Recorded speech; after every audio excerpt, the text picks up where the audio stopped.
அன்பர்களுக்கு வணக்கம். உலகத்திலே எத்தனையோ மதங்கள், மார்க்கங்கள், சமயங்கள் தோன்றி இருக்கின்றன. சிலது மறைந்து போயிருக்கின்றன, சிலது புதிதாக தோன்றுகின்றன. எத்தனையோ மதங்கள், எத்தனையோ மார்க்கங்கள், எத்தனையோ மகான்கள், இவற்றில் எல்லாவற்றையுமே இரண்டு வகையாக பிரிக்கலாம். ஒன்று சாகின்ற மார்க்கம், இன்னொன்று ஆகின்ற மார்க்கம். சாகின்ற மார்க்கம் என்றால் அந்த மதங்கள் சொல்லுவது, நீ எப்படி இருந்தாலும் கடைசியில் இறந்துதான் போவாய், மீண்டும் மீண்டும் பிறந்து பிறந்து இறந்து பிறந்து இதுதான் பிறந்து சாகத்தான் போகிறாய், நீ செத்துத்தான் போகிறாய் என்று சொல்லக்கூடிய மார்க்கம். இன்னொரு மார்க்கம் பிறப்பு இறப்பு இல்லாமல் இறைவனை அடையக்கூடிய மார்க்கம்.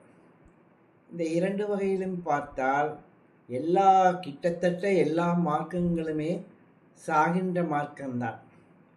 ஒரே ஒரு சுத்த சன்மார்க்கம் மட்டும்தான் ஆகின்ற மார்க்கம். அதைத்தான் வள்ளல் பெருமான் சாமாறு அனைத்தும் தவிர்த்திங்கெனக்கே ஆமாறு அருளிய அருட்பெருஞ்சோதி என்று சொல்கிறார்.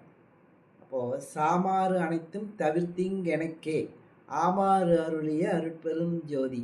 இந்த ஆகின்ற மார்க்கம் மட்டும் ஒரே ஒரு மார்க்கம், சுத்த சன்மார்க்கம் மட்டும்தான். பாக்கியில் எங்கே போனாலும் இதைத்தான் சொல்லுவாங்க, கடைசியில் இறந்து போக முடியும், மரணமில்லா பெருவாழ்வு பெறுவதை நான் பெற்றுக்கொண்டேன், அருட்ஜோதி ஆனேன் என்று அறையப்பா முரசு என்று தைரியமாக உலகிற்கு உரத்த குரலில் சொன்னவர் நம் வள்ளல் பெருமான்.